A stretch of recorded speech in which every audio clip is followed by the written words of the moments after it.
Headline edition, July 8, 1947. The Army Air Forces has announced that a flying disc has been found and is now in the possession of the Army. Army officers say the missile found...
From the studios of Blackwater Media in the city of Atlanta, it is the Shadowland Radio Show. I am your host, Dr. William Lester, and I want to thank you for joining us on this new installment of the program. As always, when I begin the show, I like to thank those of you who have become subscribers on YouTube. The numbers of listeners in general and subscribers in particular is growing weekly. And of course, if you go to YouTube and you just type in Shadowland Radio Show, our YouTube channel will come up and you can listen there. You can go back to all of the archived episodes and catch up, because I think we're up to like 25 episodes as of now. We are also, the show is also available for listening on Google+.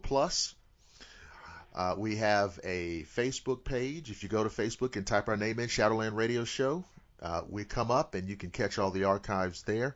You can also go to our home site, shadowlandradioshow.com. And again, just click on the episodes tab and catch all of the archives. Now, I want to welcome in a new sponsor to the program. I want to thank the people at Text Marketing Mojo. They've come on board, and we really appreciate their support. We're talking about absolutely the smartest approach to business growth, with pricing starting as low as $39.99 per week.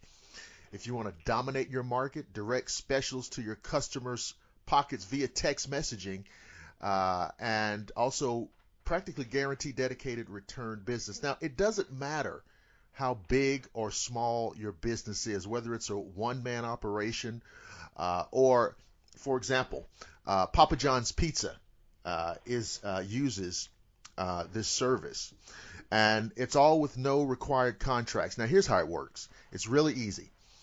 You have a customized code generated for your business or your organization. The code will be made into flyers, tabletop cards, or could even be added to receipts. When your customer enters that code into their phone, they opt in for your specials.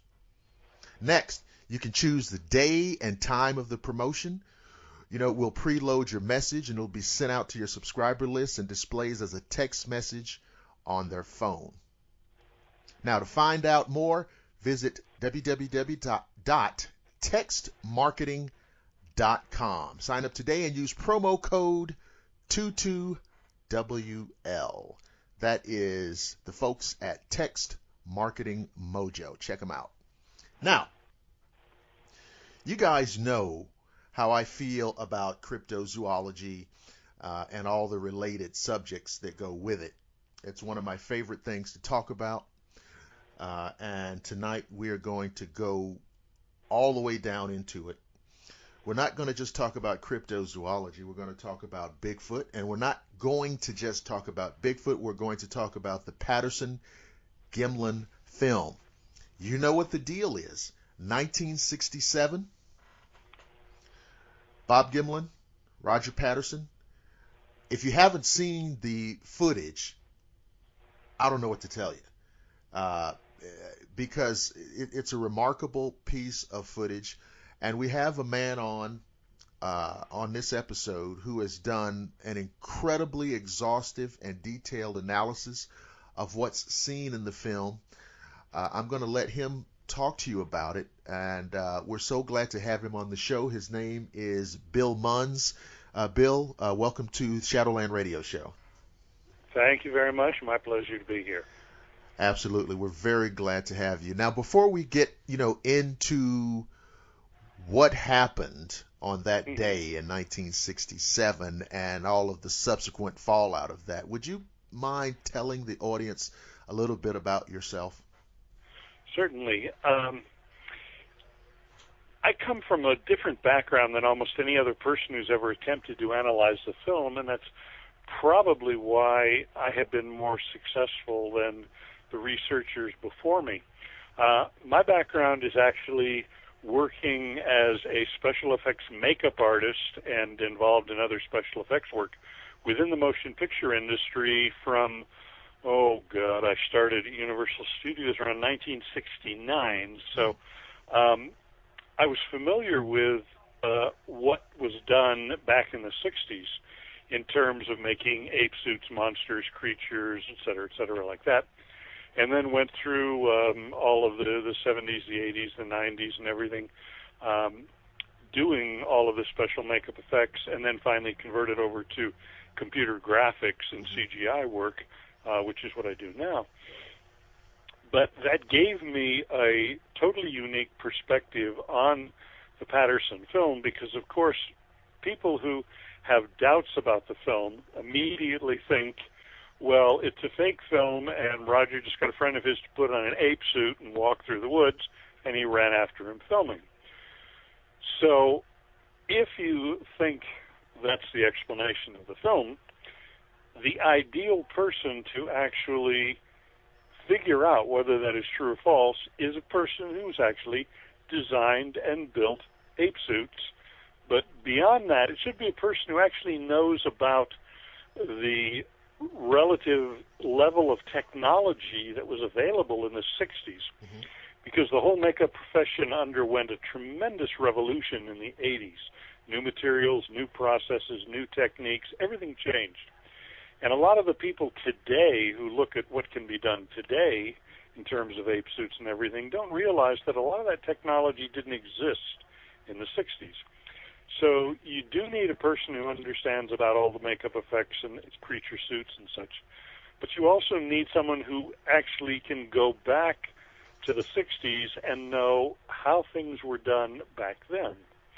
And for whatever reason, fate seems to have equipped me rather remarkably well to be the ideal person to look at the Patterson film and really try to figure out exactly what in the world are we looking at. Now, one of the other things that is kind of different about my approach to the film that makes the analysis unique is the fact that I literally actually went into it from the standpoint of, okay, let's imagine it's a suit, imagine the film is a hoax, how was it done? Because if it is a hoax, you can't prove it if you can't explain it. If you cannot explain the process, you can't just say, well, it looks like a guy in an ape suit to me. That's not good enough. You'd have to be able to say, okay, it looks like it was done this way. There are arm extensions on it. This is the way the mask reshaped the face. These are where the seams are, everything in terms of the structure and such. And also, oddly enough, most people don't realize that the film itself, aside from the creature in the film, the way the film itself was made tells you an astonishing amount about what happened that day and tells you literally what the cameraman was doing all the time that he was filming. And if he was faking the film in incredibly subtle ways, his behavior is actually captured in the camera, and that could have exposed the hoax. So I went into it from this point of view, Okay, you think it's an ape suit, you think the film's a hoax. Let's take it apart piece by piece by piece and see if we can find any evidence whatsoever that this was staged or hoaxed. And the bottom line, cutting to the chase, is that after years of doing this, and probably doing the most exhaustive research that any individual's ever done on this film, I can say with absolute confidence the film is authentic. It is not a fake. That is not a guy in an ape suit in the picture. Roger literally came across something strange, grabbed his camera, and in a matter of a minute or two, filmed chasing after it until he ran out of film about a minute and a half later, and preserved it in that one instance. It all truly happened exactly like what we see. And that's the remarkable thing, because it is, to my knowledge, one of the best pieces of Bigfoot footage that exists. And I mean, we're talking, 4.5, almost 50 years on. Yeah. And even given the cameras, the video cameras, the photographic technology that people have at their disposal today, which is can give a high degree of resolution, and still this piece of footage from 1967, to my understanding, is the definitive footage. Yeah, there's no question about it. It definitely is. It isn't just the quality of the image, and oddly enough, the critics of the film always say, well, it's just a grainy, out-of-focus film. The truth is, if you know photography and you actually analyze it, you find out that it's in perfect focus. Mm-hmm. And even though there is a lot of motion blur, because Roger's trying to film while he's running, out of the 954 frames, there are probably about 400 frames that are absolutely pristine. They're as good a quality as 16-millimeter film can capture. Okay. And 16-millimeter film can capture an image that's better than high-definition TV, high-definition video, by far. So the image quality is actually excellent, and when Patty looks back at the camera, she's walking away, and for that one brief moment, she looks right back at Roger. Roger has planted himself down solid. He's not moving. He's just panning the camera around as she goes, and he is holding that as steady as he can, and he basically has given us a short sequence. It's only a few seconds in running time, but he has given us a sequence where almost every single frame through there is just about as good as you can get on 16-millimeter. And by doing so, he preserved a study of this physical body, this anatomy, that's second to none. There is nothing else like it anywhere in the whole subject matter of cryptozoology in terms of photographic data this excellent. Now, so it is quite remarkable in that respect. Now, you said something there which I think people need to hear again, because you said something to the effect of the resolution or the quality of the 16-millimeter film surpasses high definition. I think that requires additional comment, because people just naturally assume that whatever we have now is just better. Yeah. Well, people nowadays are so caught up in video and digital photography that actually film, good old-fashioned photographic film, is a dying technology. There's hardly anybody today who even has a film camera. Right. The younger generation probably don't even know what it means to send your film in, and the next day you go to the store and get your prints. They just click, and then they look at it on the screen on their device. Right. And they don't even understand film. But film had a truly astonishing degree of resolution or image quality and image detail. There's nothing short of phenomenal.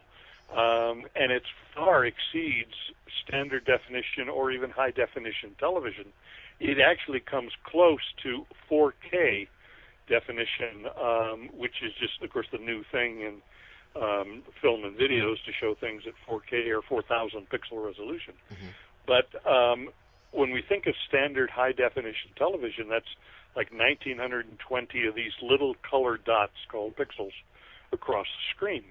And even 16 millimeter film, as small as it is, where it's only 0.4 of an inch across the picture on the actual film, the definition of that is well beyond that of high definition video.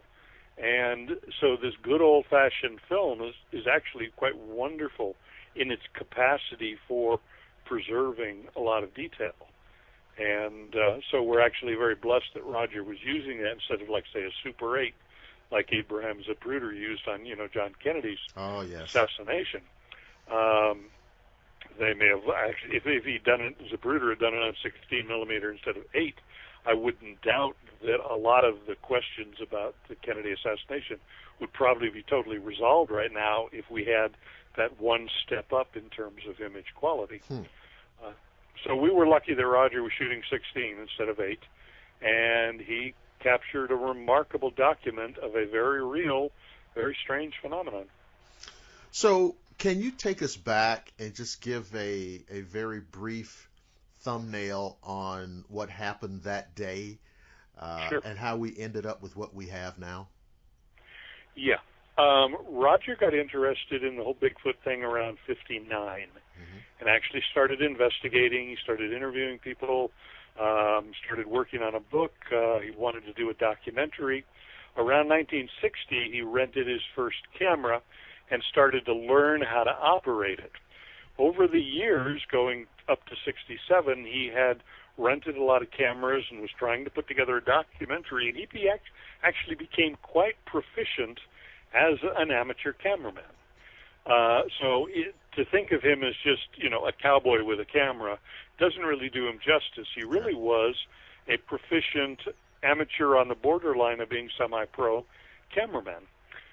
Because we have other footage of his documentary work that we can see the type of equipment that he used, and he used, zoom lenses, large zoom lenses like a 12-120 on some of his footage, and that's strictly pro equipment. And Roger was using a lot of this, so we know he was on the borderline of actually being a professional cameraman. Most people don't realize that. Anyways, he was exploring out in the woods, and a lot of people wonder, well, how come he had the dumb luck to film something that other people don't have? Well, consider simple probability. If you go out in the woods for the afternoon and you go slightly off the parking lot into the woods, a few hundred yards, and then you leave in about an hour, how much time did you spend in the woods? What's the chance you're going to see anything strange? Not much. Roger would, with either Bob Gimlin or somebody else, he would go out in the woods for weeks at a time, literally spending every waking hour exploring. And the only time he would stop exploring is when he had to sleep for the night. So he would go out and explore hour after hour after hour, day after day after day. And when you consider how much time he put into the woods, the probability of him encountering anything strange or unusual is greatly increased by the simple fact he was there for more of the time. A second thing that most people don't realize is that Roger was deliberately prepared to be able to film on a moment's notice. Now, when he went down to Northern California, because he was up in Yakima, Washington, when he and Bob Gimlin went down there, it wasn't just, okay, we're going to Northern California and we're going to just wander around and I don't know if we're going to see anything. Most people don't realize that there was a trackway found 2 months before in that exact area, and it was studied by John Green and Rene DeHendit, and it's a region they call the Blue Creek Mountain area, and it's only a few miles from where Roger ended up for his encounter. So he went down there knowing that there was evidence of something unusual in the sense of his trackway. He'd gotten word on it about 2 months before his expedition. So he knew going in, there's something going on there. So when he went there with his camera loaded, it was a K100 camera, which is a wind-up camera. He had it all wound up ready to go. He had his lens set at exactly the right exposure for bright sunlight based on the film he was using. He had a pistol grip on the camera, which makes it far easier to grab, hold on to, handle, and run while filming and such. So he was prepared on a moment's notice to get up the camera out of his saddlebag and start shooting and just keep on going. And most people aren't prepared to do that. Even if they go out in the wilderness and they encounter something strange, they're not prepared. They're not holding the camera right. It's in their pocket, in their knapsack. They're holding it by the carry strap, not the proper position or whatever. They're not ready to film something on a moment's notice. But Roger was.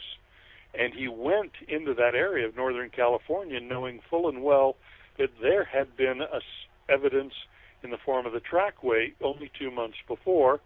So it made him feel there might be something there. Better be ready to film on a moment's notice in case I see something. So most people don't realize that he spent the amount of time in the woods that most people wouldn't do. He was a very experienced cameraman. He kept his camera ready to go on a moment's notice, and then fate basically dumped this miraculous encounter before him, and he grabbed the camera and he did it. Now, another thing most people don't realize about it is the fact that he and Bob were riding the horses up a stream. Mm-hmm. And the stream, I've been up to Bluff Creek. It's a pretty noisy stream. So basically, you can't hear anything or anybody like more than 50, 60 feet away, especially if you're on the other side of the creek.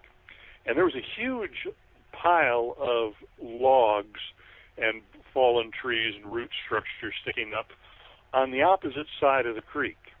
So when they were going north on Bluff Creek, ahead of them, about 50 feet ahead, there was this huge log jam on the other side, and literally they had no idea what was on the other side of that log jam. Now, Patty, our Bigfoot lady, who happened to be there that day, couldn't hear them coming because of the stream, and she couldn't see them coming because of the log jam. So when they rounded that and they saw her sitting, kind of kneeling by the side of the creek, they were maybe only 30 feet away from her. And literally, suddenly, there they are. There she is. She stands up. The horses are spooked. Roger, who actually, oddly enough, was a veteran rodeo rider, he knew, and he'd done like bucking broncos and all that, so he knew how to get off of a bucking horse and land on his feet. Grabs his camera, gets off the horse, and goes right after her. So it's kind of funny in a way that so many of the circumstances were just kind of a perfect storm of events happening that made it possible for him to get the footage that he did. And people often wonder, why hasn't anybody else gotten comparable footage? Well, the circumstances of Roger's situation were literally that unusual. And so it seems that fate decided that Roger was going to be the person to film it, and they set up a perfect orchestration of events to make it possible. And I often wondered about their horses because I remember in an interview, maybe it was Gimlin who said it, or one of them said that the horse reared up. Yeah. And correct. Because I assume that the horse, caught a scent of something before they did, perhaps. And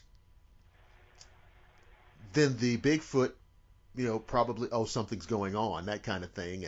And sure. All of the alarm bells are going off. And like you said, because Patterson basically had his camera ready to go, it was all captured there. And it's almost, there's almost an action adventure film quality to this. Because, I imagine Patterson going out into the stream to get better footage, and Gimlin is basically covering him with his rifle. Yep. There's almost an action adventure quality to it. It's a remarkable event. Sure. And again, the best photographic evidence to date that we have of this creature. And I really want the listeners to pay attention to what Bill is saying about a lot of these misconceptions that people have had over the years about the quality of the film, about the happenstance. It's not really happenstance. The fact that they had spent so much time in the outdoors, the fact that they were experienced horsemen, They were really experienced outdoorsmen, really. Yes, definitely, yes. Yeah. And so, everything about this says that these are the guys who should have this encounter. Yeah. When you actually get into all of these little elements, you realize that they were quite literally the perfect people at the right time to accomplish what other people couldn't. They were qualified, they were equipped, they were prepared, and then all it had to be was the probability of an encounter. And obviously a lot of other people have encounters, but they're not prepared as Roger and Bob were, which is why Roger ended up capturing what nobody else before or since has been able to do. He was simply the one individual who was properly prepared to do it. There is something in that footage, and I cannot quantify it, but I'm going to mention it to you. You mentioned it earlier. The moment when the Bigfoot turns and looks back at Patterson. Mm-hmm. For some reason, there's an unnatural quality to it. I'm not going to use the word otherworldly, but it's a decidedly non-human, bizarre quality to that moment. Mm-hmm. That I can't quantify, but every time I see that one instance, I'm like, wow, we're looking at something here that by all accounts shouldn't be here. And It's really, there's an anomalous quality to it. In other words, that's what I'm trying to say. Yeah. And you've looked at this film probably more than anybody else. I mean, did you come away with a feeling like, oh my God, what are we looking at? At first, I sort of had that feeling, but after a while, obviously it sort of sunk in. Yeah. And then, as I got more and more into it in terms of the analysis, literally combing through it for any imaginable element or factor that could justify calling it a hoax, and finding that it just comes up 100% authentic. Mm-hmm. In a proper analysis, just little by little. I think one day it finally dawned on me where I just said, "Damn, this thing is real." It's a real thing, yeah. And even though I'd been leading up to it for a long, long time, it was still kind of a bitter pill to swallow. And one day I just pulled it up on the screen and looked at it and said to myself, "Damn, this thing is real." As impossible as that sounds, it is real. Now, according to your analysis, what are your estimates as to the size of the creature in the film? Well, there's been a lot of controversy about the size, and I actually started that in one of my early analysis works where I thought by knowing the lens I could basically calculate her size. All right. Unfortunately, that's proven to be more complicated than I actually thought. Oh. Because I've done a lot of analysis on some different lenses that Roger could have had on his camera, the standard one and a couple of ones that he could have easily switched for the standard one, and how Patty calculates with each of these different lenses. And right now there's a very strange optical contradiction in some of the different ways of looking at it that I haven't completely resolved yet. So I'm not going to go out on a limb and tell you exactly how tall she is. Okay. In all likelihood, she is probably in the range of around between 6'2" and 6'5". Okay. Now, people who use another method of calculating her height, they look at one particular picture where the back of the foot, the sole of the foot, is almost straight at the camera because of the way she's lifted it before she pulls it forward to step. And they've compared that to the 14.5-inch footprints that Patterson collected from the site and cast up in plaster. And they try to calculate her height based upon scaling. If that foot is 14.5 inches, then they get a certain height.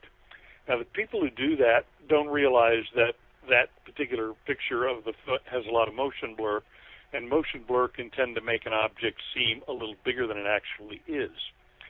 So we actually have to scale down the foot if we eliminate the motion blur, and if we scale down the foot, that would make Patty a little bit bigger by comparison. Mm-hmm.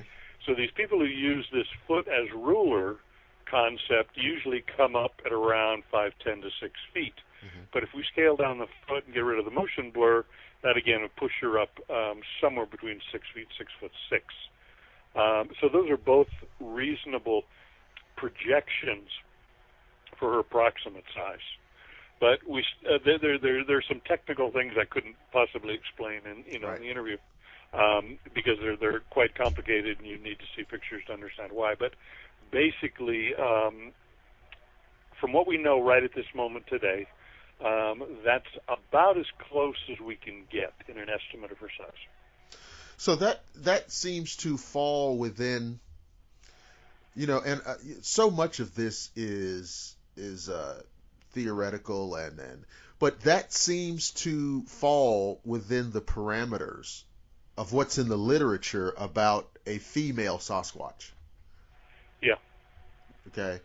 Especially if you look at a concept of sexual dimorphism, mm-hmm. where in many mammal species the males are bigger than females. Mm-hmm. It's certainly reasonable to project that a female is not of the same stature as a male of the species, and some of the males could be bigger.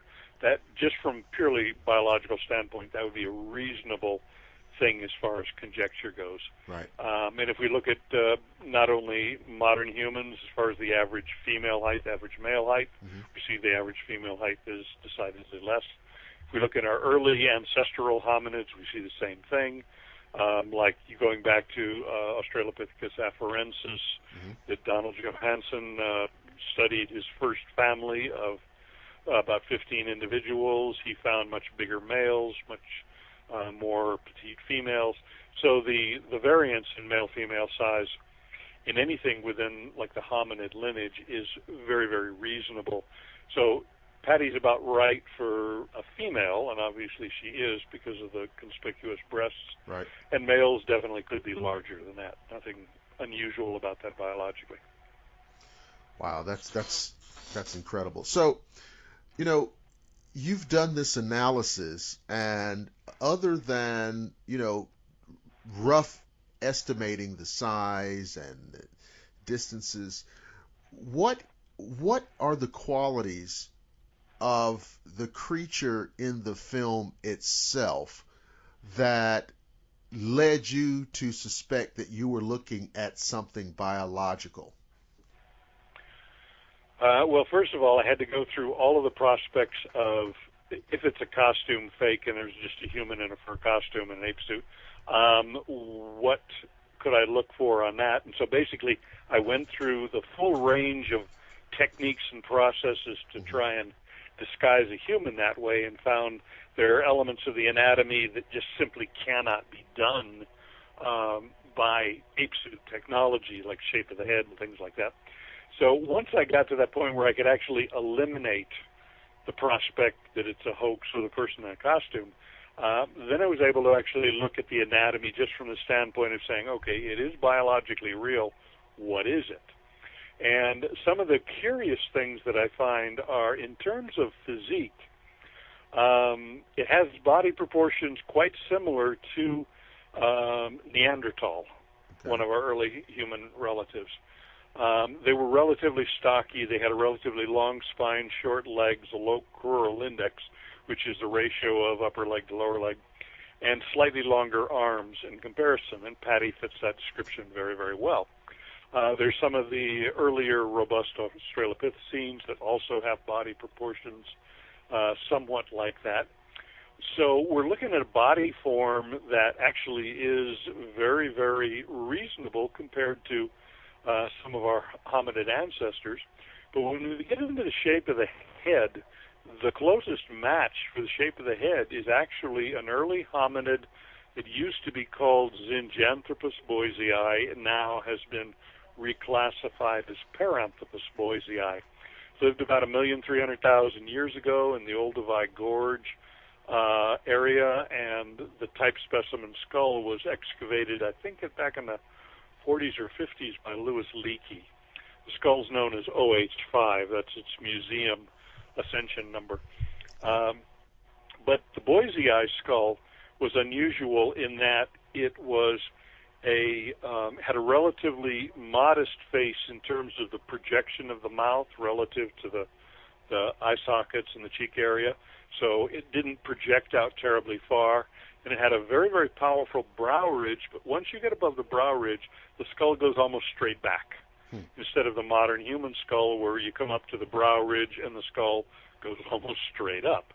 This one goes almost straight back on the Zinjanthropus or Boise eye. And oddly enough, that's exactly what we see with Patty.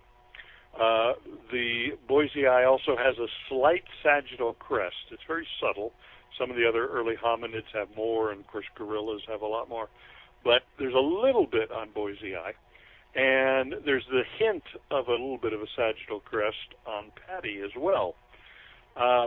So basically the way I look at her, she has a body very similar to Neanderthal, and she has a head very similar to the Paranthropus boisei, early hominid. Mm-hmm. And so if she is in the human lineage, I know there are some people who think that she's related to Gigantopithecus, but if she's in the human lineage, chances are her ancestry might go back to very early Neanderthal, possibly something that is common between Neanderthal and boisei maybe, or we might have one of the two relatives and then the rest of it's just convergent evolution where it kind of matched up.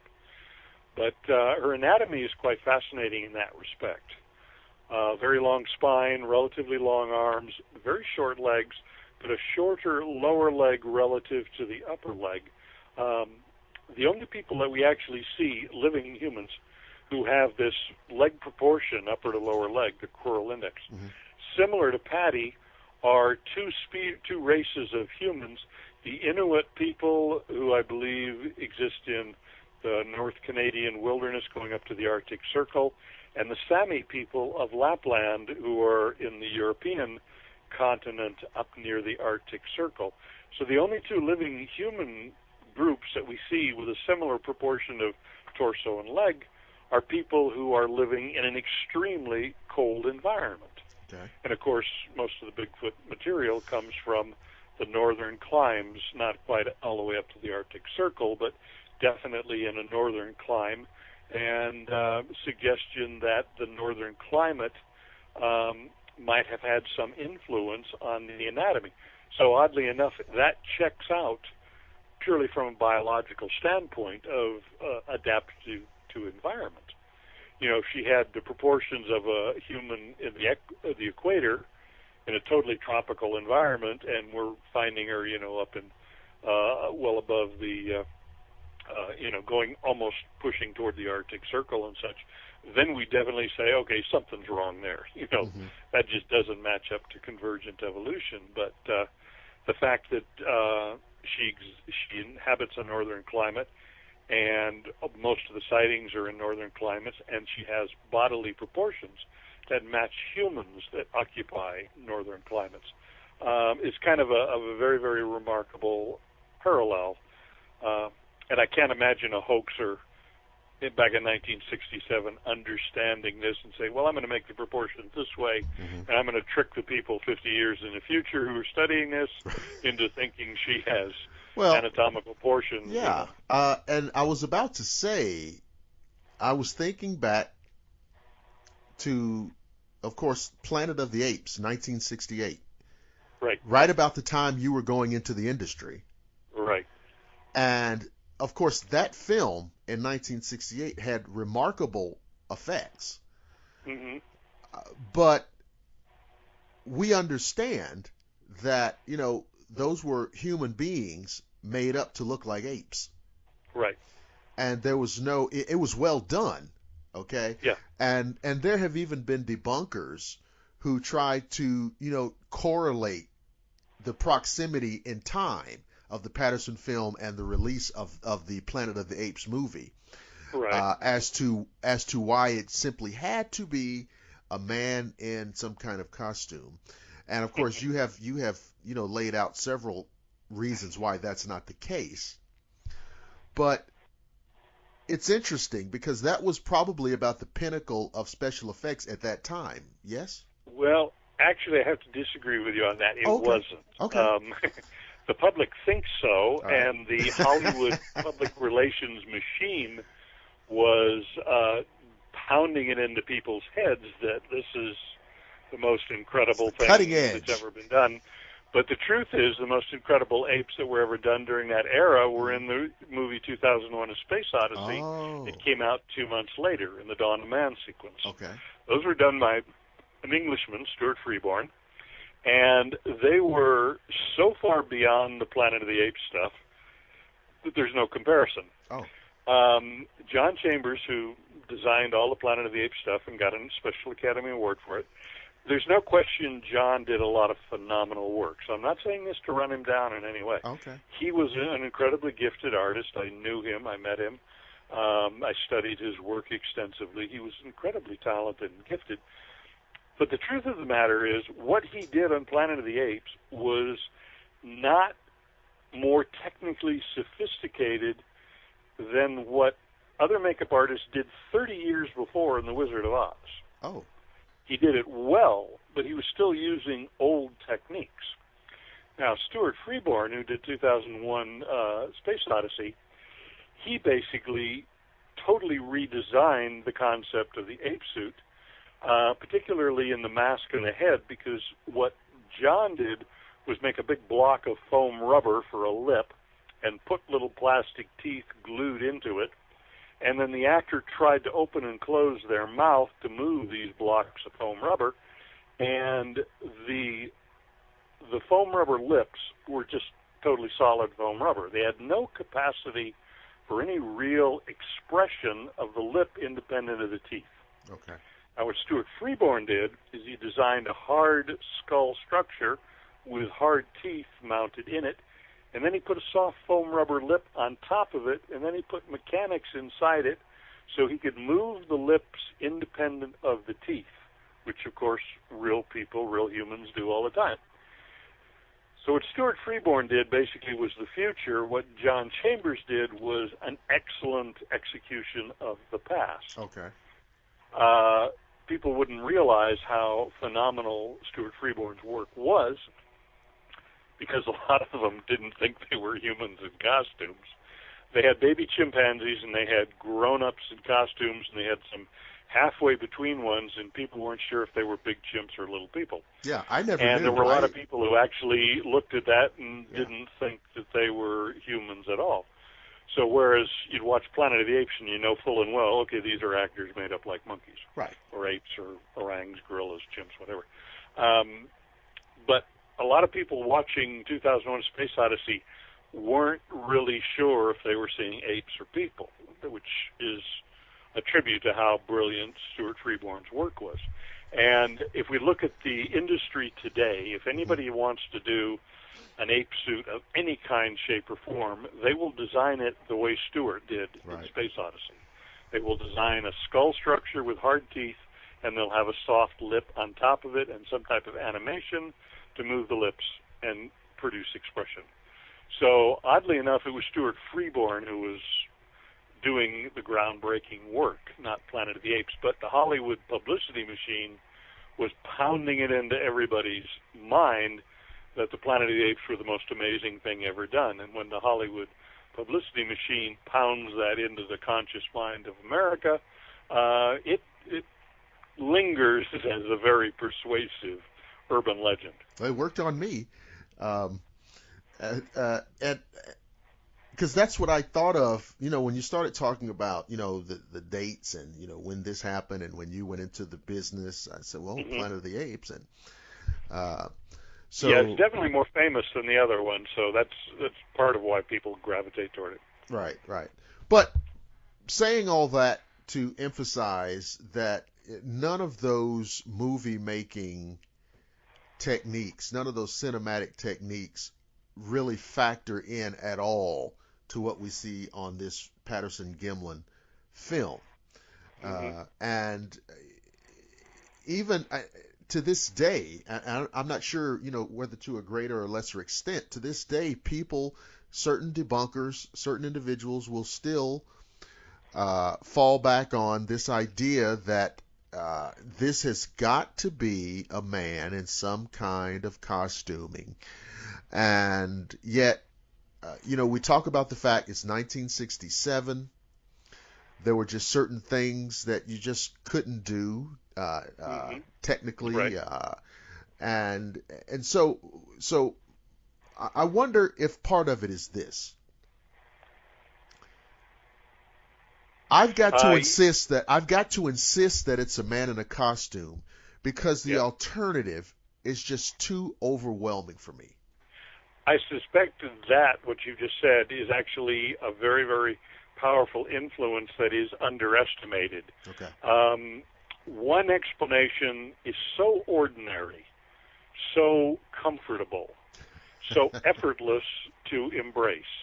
And the other explanation is so bizarre, so utterly, seemingly irrational, that somewhere in the back of your mind, you just want to take the line of least resistance and grab onto that comfortable idea. And I think a lot of people who are doubtful or maybe critical of the film are doing exactly that. They're not really thinking it through. They don't have the necessary expertise.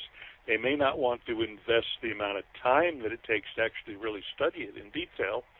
So they're just, for the limited amount of time and effort they're going to put into this consideration, they're simply going to take the line of least resistance and go to that wonderfully simple, comfortable idea instead of twisting their mind completely out of shape trying to embrace this utterly irrational and unbelievably unlikely alternative.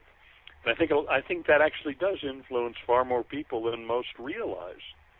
So that is definitely something that is a factor in this lingering resistance to this idea that this phenomenon is real. Now, we should tell people that if they go up to www.themunnsreport.com, and that's TheMunns report, themunnsreport.com, they can read in great detail about what we're talking about essentially.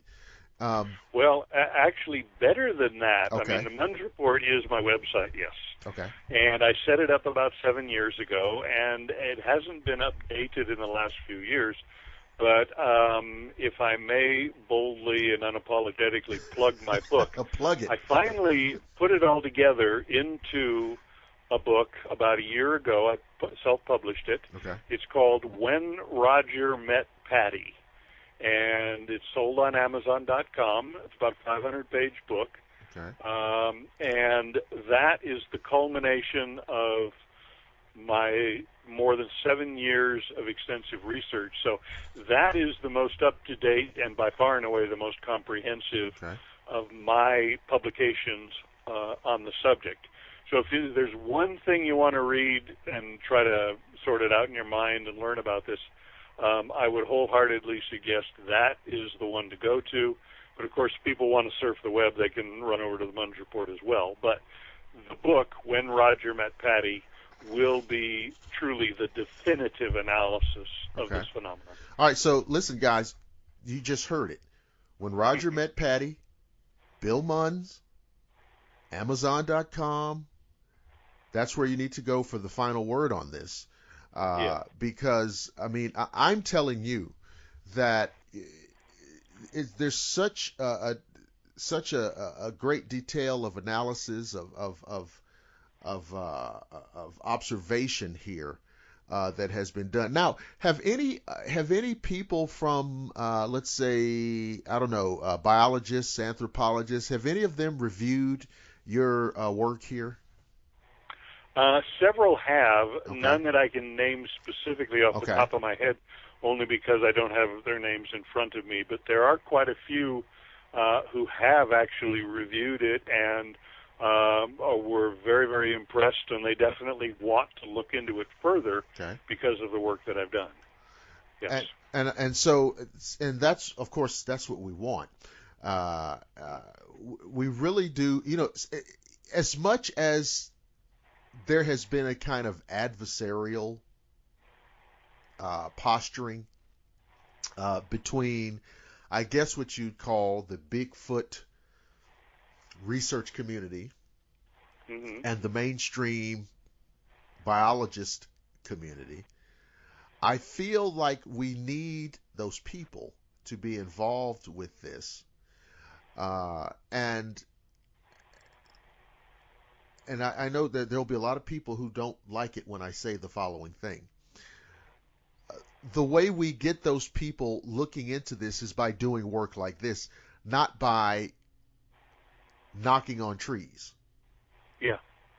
Okay. Well, basically, if I might diverge a bit, the approach that I took in writing the book is basically to first lay out the basic controversy and give you a little bit of history about the film, and then very extensively lay out of an extensive history of the whole concept of special makeup effects and ape suits and everything else, because we only have two alternatives. Either she's something real, biologically real, exactly as she appears, or she's a guy in some type of a fur costume. Right. Now, because the whole fur costume, ape suit kind of a thing seems so easy, so obvious, so comfortable, basically my approach was, okay, let's start there and let's see if we can find anything to support it. Anything at all that would validate that that's what we're seeing. And let's not even go to the biological reality unless we have totally exhausted our examination of could this be just a fake with a person in an ape suit. Right. So I don't even go to the biological reality until we've utterly and completely destroyed that option. It is not a person in a costume. Now, I think that's the proper approach with the scientific community, because if you go up to them and say, yeah, I've got these great footprints and I think they're real, or I've got this and I think it's real, the first thing you're going to think about is, but what if it's a fake? I mean, how thoroughly have you excluded the possibility it's a fake? Okay. And unfortunately, most people, most researchers, if they have what they think is evidence of it, they haven't done the proper due diligence, and they haven't excluded the possibility that it's a fake. You might have a great footprint, and you look at it and say, wow, that's a great footprint. But how do you know somebody didn't sculpt it out of the dirt and then pour plaster in? Or make a beautiful foot out of clay and then cast a plaster one and then smash it down into the earth?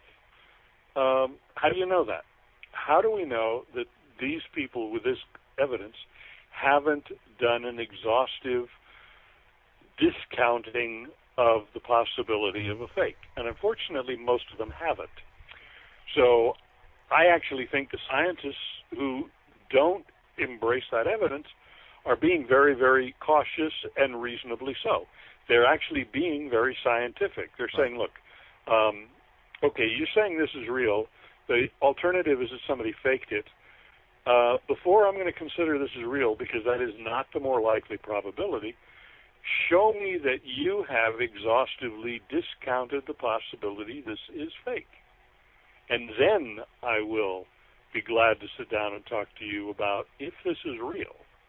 And that's when unfortunately, most researchers haven't done that. Right. That's when most of the Bigfoot researchers get stuck. And so most people in the scientific community are perfectly reasonable in saying, well, yeah, it's okay, the evidence is interesting, but I'm not going to go out on a limb and start discussing, okay, it's real and this, that, the other, because you haven't totally discounted the more obvious, mundane possibility that somebody faked it. And so in that sense, they're cautious. In that sense, they reasonably should be. And I think it's the error on the part of many of the researchers that they don't fully understand that it's their obligation, before they present any evidence, any footprint, any trackway, any film, any stick structure they find, I mean, anything. If they don't exhaustively examine every possible way that it's a fake, and if they can't discount all of those possibilities, then they really haven't done the proper preparation before they should present this to someone in the scientific community and say, this is real, let's study this. So I think the research community that researches Bigfoot, I know that a lot of the people, their intentions are good, and God knows they're working hard, and they're trying as hard as they can to get evidence, but I think they sadly misjudge how important it is when they've got some evidence to falsify the alternative before they present it to the scientist. And if you notice, also, I think there are a lot of people in the Bigfoot research community who have now everybody's looking at DNA. That's like a new standard, because I think a lot of people feel as if, that is, I think they feel that that's something that will tip the scales and force a more legitimate scientific inquiry into the issue. But now the problem I see there is that, let's just imagine that you actually have a sample that is Bigfoot DNA. Well, if I don't have Bigfoot DNA in my database, what am I comparing it to? Yeah, you're comparing it to either ape or human. Okay. So what's going to happen there? Because, I mean, that seems to be the big thing, that people are in terms of hoping to validate this creature among mainstream scientists. I think a lot of researchers are putting their eggs in that basket. Oh, they definitely are. There's no question. In the one sense, it's because it is the most empirical evidence you can deal with. Okay. And the process of sequencing the DNA, if it's done, assuming that it's done right, produces a result that just cannot be hoaxed. Right. So it's wise for them to say this is the best evidence if it's properly done, yes. They shouldn't ignore the other evidence, but they should spend more time learning how to falsify it to show that it really is good evidence. But on the DNA thing, one little potential bump in the road that I often wonder about is, what if these Bigfoot are human? What if they are a feral human that is very, very close to us, possibly an offshoot of Neanderthal, which is close to us, or maybe an offshoot of our early Cro-Magnon Homo sapiens sapien? What if they are an ancestral offshoot? Then by occupying a very northerly climate, their body became larger.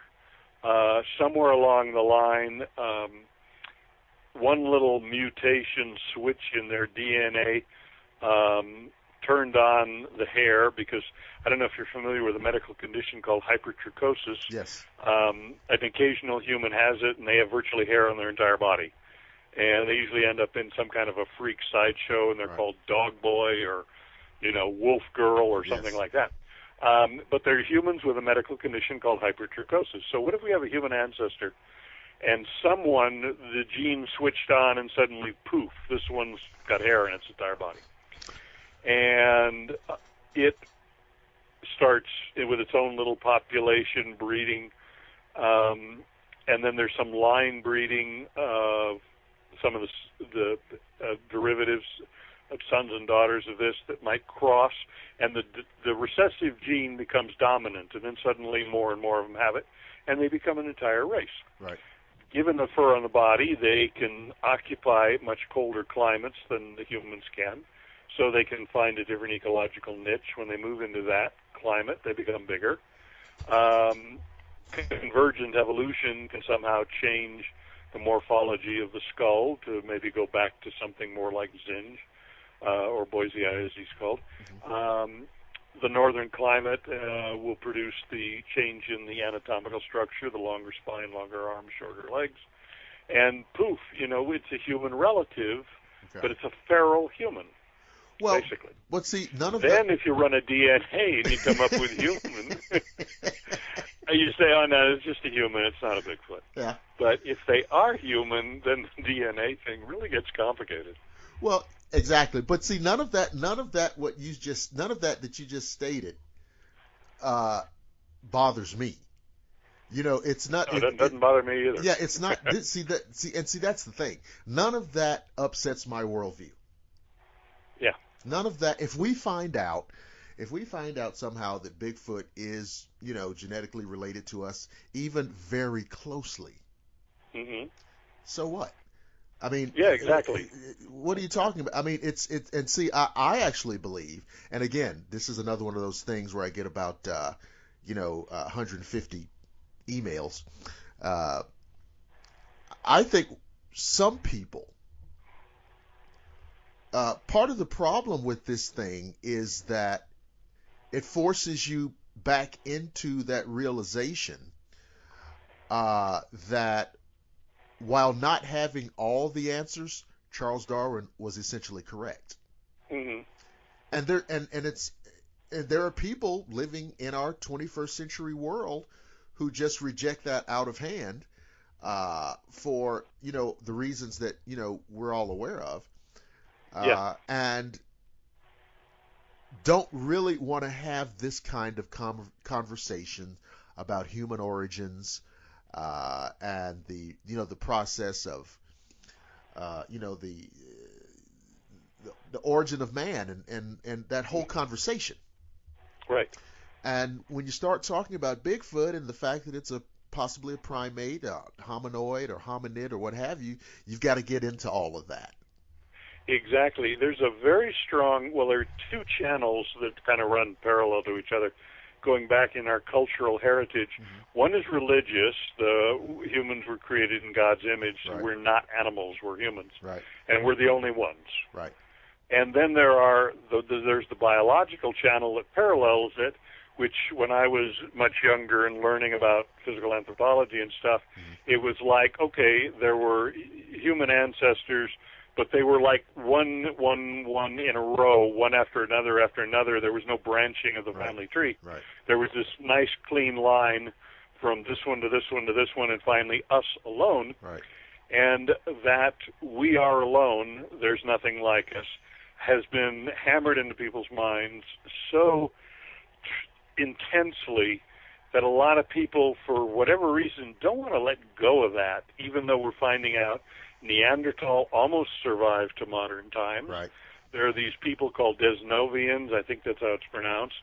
We don't even know anything about them, but they're relatively recent. There are those little hobbits on Flores Island in Indonesia, the Homo florensis, I think it's pronounced. Forgive me if I'm saying it wrong. But anyways, now we're suddenly seeing that if you go back maybe 15, 20, 30,000 years, there could have been 4 different races or 5 different races or subspecies all coexisting, and it's not like we're not alone anymore. But yeah, a lot of people are hesitant to let go of that idea that, you know, we're alone, we're on the top of the heap, we're the king of the hill in terms of the animal kingdom.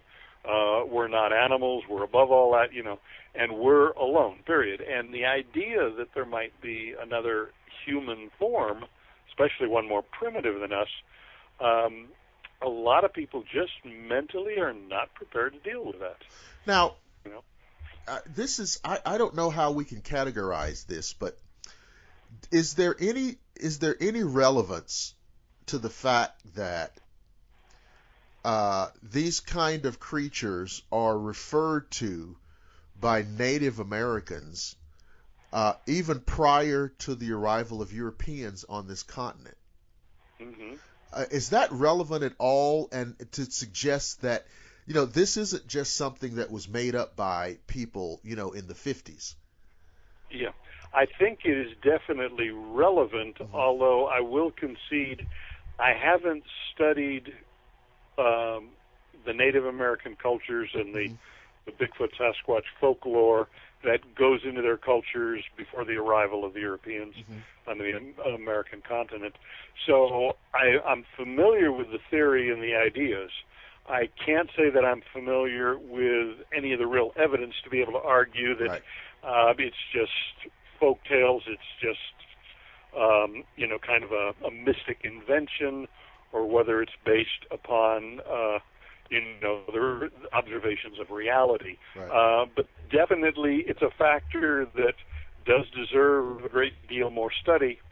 And I've heard debates going both ways on it, and people debunking the idea and people advocating the idea. And I'm certainly not in a position to try to settle it, but it is a factor that, if it can be validated, would lend a tremendous vote of confidence to the idea that we are dealing with something biologically real, that it is not just a recent hoaxing construct that the Western civilization has the occasional penchant for doing.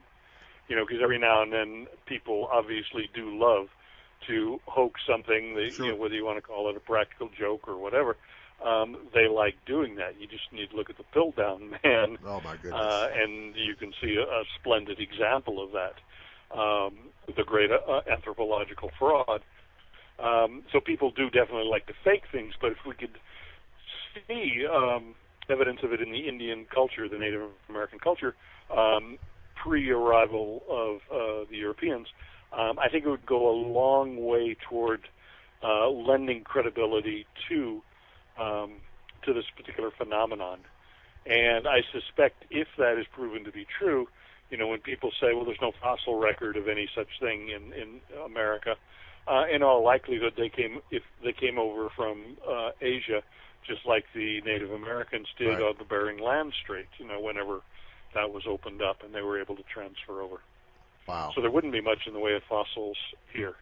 And if they're humanistic enough, any of the old fossils that only date back 5,000, 10,000 years, we might find, kind of an unusually large specimens and say, well, yeah, they were Native Americans, and they might actually be these Sasquatch Right. fossils, but because they're humanistic enough in form, nobody's paying any attention to them. Or maybe they didn't study them because of respect for the Native American traditions and, reburying their ancestors and all of that.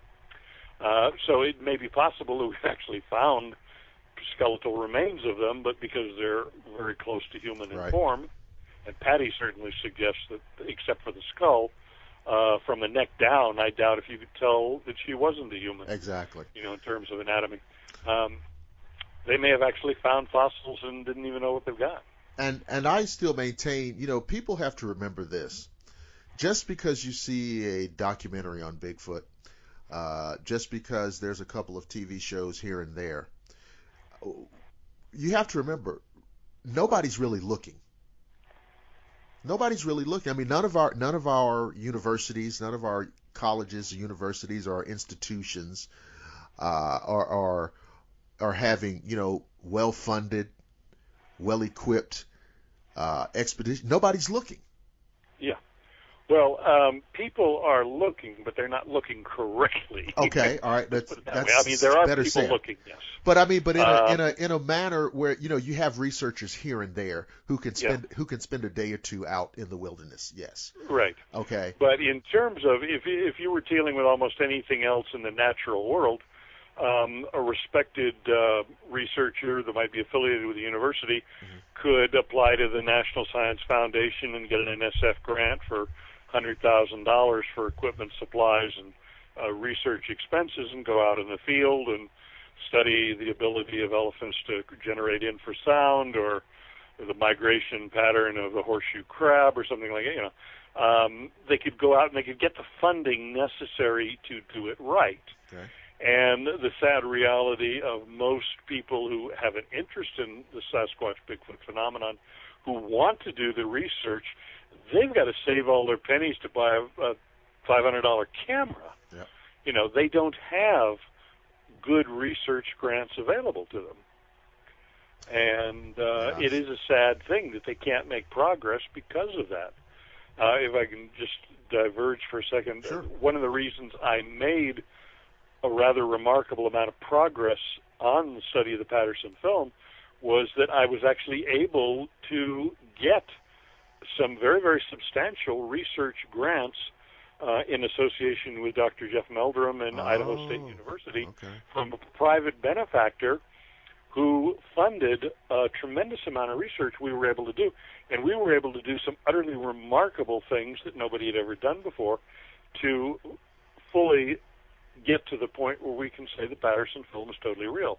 They're described in detail in my book, not trying to plug the book, but factually, yes, they're described in detail. But the kind of research funding that I was able to get to do that, I don't know of a single researcher anywhere who's ever had access to that kind of research funding. But mainstream scientists, they can get that kind of funding just effortlessly. You know, try the NSF, try this, try that. Few foundations, bang, they got their money, they're out in the field, good equipment, and, you know, they're finding out a lot about the real world because they're financed properly. And unfortunately, people who are trying to research the Bigfoot Sasquatch thing are just so horribly under-financed that even with their good intentions and the amount of time they spend out in the wilderness, they just haven't got the right equipment. Well, I'm glad that you laid that out that way because it's an excellent reality check. Yeah, it is. To, you know, what isn't happening, what needs to happen. I mean, just like so many other things, it comes down to money. I don't think there's any, you know, there are probably lots of people like yourself that are qualified, competent people to do the research. But, you know, to put it frankly, somebody's got to be writing big checks to make these things happen. Now, again, your book is called When Roger Met Patty. Yes. And you guys, because, you know, some of my listeners, you know, they'll email me a week later, what's the name of that book? What's the name? You know, so it's When Roger Met Patty. Bill Munns is the author. All you guys got to do. It's under William Munns. William Munns. Okay, guys? William Munns, yeah. William Munns, When Roger Met Patty, Amazon.com. We all love Amazon. Get over there, pick up a copy. It's where you're going to really get the information. So, you know, as we wrap up the show, you know, Bill, obviously you feel, based on observation and analysis, not just whimsy, that Bigfoot Sasquatch exists. All right. Yes. Now, so what do you think it is? And of course, you know, we understand, you know, we're all theorizing here. Yeah, exactly. What's your best guess as to what it is? As I said earlier, my best guess is some type of human or close human relative, possibly an offshoot from Neanderthal, or maybe going back a little further from Zinjanthropus boisei or Paranthropus boisei. That would be my best guess. I know a lot of people like the Gigantopithecus thing, and I don't gravitate toward Gigantopithecus, even though it was very popular, especially with Grover Krantz and such, because basically they're looking at Gigantopithecus because of size. It was the biggest primate, and these Bigfoot-like things are bigger than us modern humans. So they look for a bigger ape. But from my perspective, size is one of the easiest things to change with very modest evolutionary stimulus in a short amount of time. You look at the ancestral horse that was wild about maybe, say, 5,000-10,000 years ago, and it was about 13 hands high. And you look at a Shire today, a big Shire or big Clydesdale at 19 hands, and that's an increase in size of over 50%. And it occurred in like 10,000 years. Wow. So for something to increase in size like 50% bigger than what its ancestor was, we know for a fact can reasonably occur in a matter of 5,000-10,000 years. That's incredible. Increase in size is not a complex thing. Now, the bipedalism that we see in Patty, we have no record of anything else in the primate lineage, the mammalian lineage, that has that bipedal locomotion. It's, for some reason, unique to us. So in my opinion, it's less likely that it evolved its own bipedalism independent of us humans. Right. To me, that's putting a much greater challenge on convergent evolution. So I look at Patty and I say, okay, or look at some of the claims of Bigfoot, 8 foot, 9 foot tall, and such like that, and I say, I don't think it's likely they evolved bipedalism independent of us. Right. And the size difference can be effortlessly explained because that is one of the easiest things to change by either natural stimulus or by some kind of deliberate, selective breeding. But it goes a little slower in nature, but it still happens relatively quick and it's relatively easy. So I look at her and I say, if she is much larger than a hominid on average, the size thing is no big deal. The size thing can be easily accomplished. The bipedalism can't be. So I tend to gravitate toward somewhere in the human lineage when bipedalism was already established, and then I see her or that species diverging from our modern human line, and then we just have to deal with the morphology of the skull, which is a little bit different. But if we go back to Boise eye, and we practically got it right there. We just need to make it bigger. So, in my opinion, I think if we finally do validate this species, and somebody finally does run the DNA on everything else like that, I would put money on that as being what the DNA would finally prove. I think that's what the answer is going to come up. And like you, I look forward to the day when we can firmly establish the reality of this creature. Mm-hmm. And just kind of get into studying it and stop trying so hard to prove that it exists. Yeah, plus as a bonus, less people will think I'm crazy. Exactly. Well, yeah, that's an added benefit because.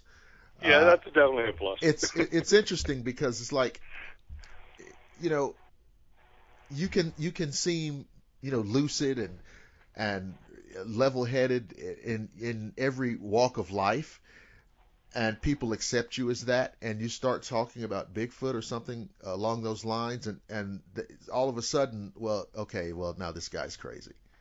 Yeah, where's his tinfoil hat? Right, right. Yeah, and exactly. But I would point them to individuals like you. I would point them to individuals like Jeff Meldrum. There's a long list of sane people who are, it really is true. So listen, Bill, if you don't mind, what I'd like to do is close out the show. If you don't mind, hang on to the line so I can talk to you for just a second after we close out. Ladies and gentlemen, our guest on this episode of the Shadowland Radio Show has been Bill Munn, and he is just, first of all, makeup man extraordinaire. You heard the conversation we had about Planet of the Apes, 2001: A Space Odyssey, and I want to get him back on again because I'd love to have a conversation about special effects and monster movies and creature animation, and talk about Ray Harryhausen and Jack Pierce and all of those type of things. You think he'd be up for that, Bill?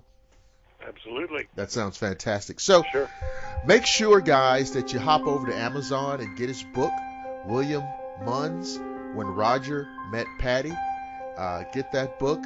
He's got his website, the munnsreport.com website, that you can also check out. And there's a lot of great information here, guys. A lot of detailed information that demonstrates that we are dealing with a real phenomena of the natural world. This creature does exist. And Bob Gimlin and Roger Patterson in 1967 captured the reality of this on camera. I want to thank everyone again for subscribing on YouTube. I want you to remember to listen to us at shadowlandradioshow.com, Google+, Facebook. And remember, above all else, don't panic, don't freak out, don't stress yourself out, because I promise to see each and every one of you again on the flip side.